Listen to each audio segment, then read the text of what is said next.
नमस्कार प्रिय साथियों, मैं अनुराग तिवारी आप सभी का आपके अपने YouTube channel the force academy Satna पर स्वागत करता हूं। पेरिस ओलंपिक में ये एक मेडल जिसे हम स्वर्ण पदक मान रहे थे, लेकिन उस दिन पाकिस्तान के जेवलिन थ्रो फेंकने वाले अरशद नदीम का दिन था और उन्होंने 92 समथिंग फेंक कर स्वर्ण पदक अपने नाम किया और नीरज चोपड़ा को रजत पदक से संतोष करना पड़ा। तो आइए शुरू करते हैं इनके बारे में। ये हैं अरशद नदीम पाकिस्तान के, जिन्होंने 92 कुछ फेंक के स्वर्ण पदक अपने नाम किया है। और ये है नीरज चोपड़ा, जिन्होंने द्वितीय स्थान प्राप्त किया, और ये ग्रेनेडा के हैं जिन्होंने तीसरा स्थान प्राप्त किया है।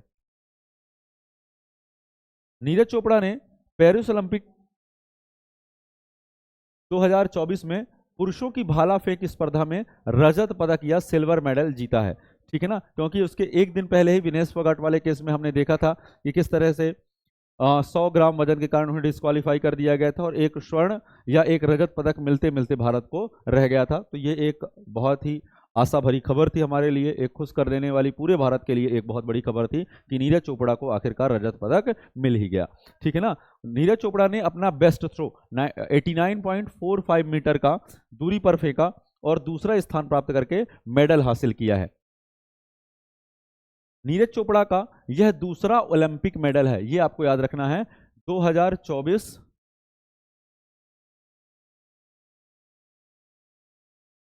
पेरिस ओलंपिक रजत पदक और 2020 टोक्यो ओलंपिक स्वर्ण पदक।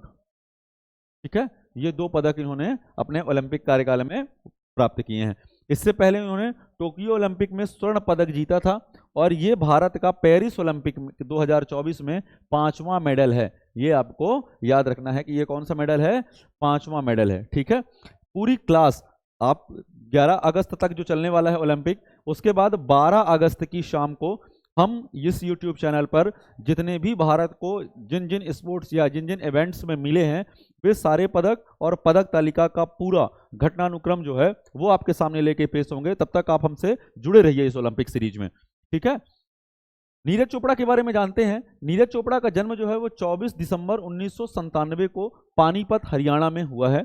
यह ट्रैक और फील्ड एथलीट स्पर्धा में भाला फेंकने वाले या जैवलिन थ्रो करने वाले प्रसिद्ध भारतीय खिलाड़ी हैं, ये आपको याद रखना है। ठीक है, वर्तमान में नीरज चोपड़ा भारतीय थल सेना के राजस्थान राइफल्स को शॉर्ट में लिखा जाता है RR, ठीक है ना, तो RR में कार्यरत हैं।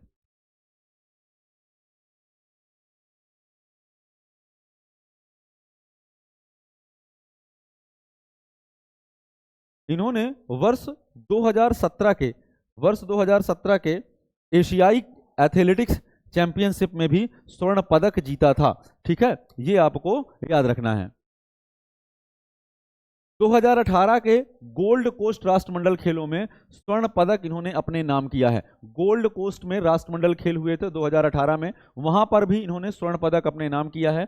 और डायमंड लीग के फाइनल जीतने वाले, डायमंड लीग का जो फाइनल हुआ था 2018-19 में, उसको जीतने वाले नीरज चोपड़ा पहले भारतीय खिलाड़ी हैं। कौन से नंबर पे आते हैं, पहले भारतीय खिलाड़ी हैं जिन्होंने डायमंड लीग जीता है। ये आपको याद रखना है, ये क्वेश्चन कभी भी पूछा जा सकता है कि डायमंड लीग जीतने वाले भारत के एकमात्र खिलाड़ी कौन है, तो उनका नाम है नीरज चोपड़ा।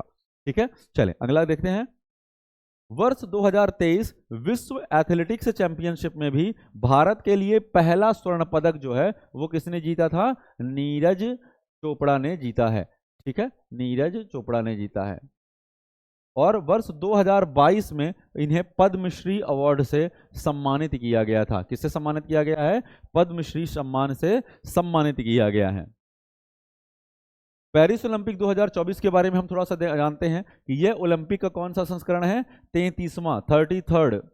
ठीक है, 33वां संस्करण है और ये पेरिस में तीसरी बार हो रहा है। इसके पहले कब हुआ है, 1900 में हुआ है, उसके बाद 1924 में हुआ, अब 100 साल बाद सीधे हो रहा है, 2024 में हो रहा है। ठीक है ना, तो तीसरा संस्करण है ये पेरिस में। इसके पहले ये देखिए 1900 और 1924 में भी पेरिस शहर जो है ओलंपिक की मेजबानी कर चुका है।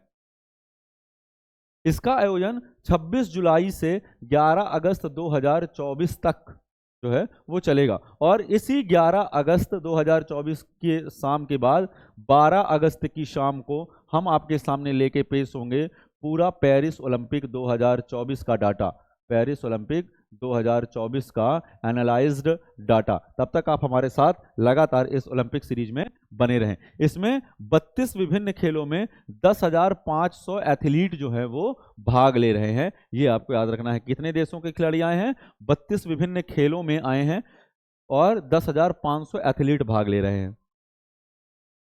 ठीक है, तो ये नीरज चोपड़ा और पेरिस ओलंपिक के बारे में थोड़ा जानकारी थी। आप यदि हमारा चैनल आपको अच्छा लगता है तो हमारे चैनल को लाइक करें, व्यू करें, सब्सक्राइब करें और शेयर अपने दोस्तों के साथ जरूर करें। धन्यवाद।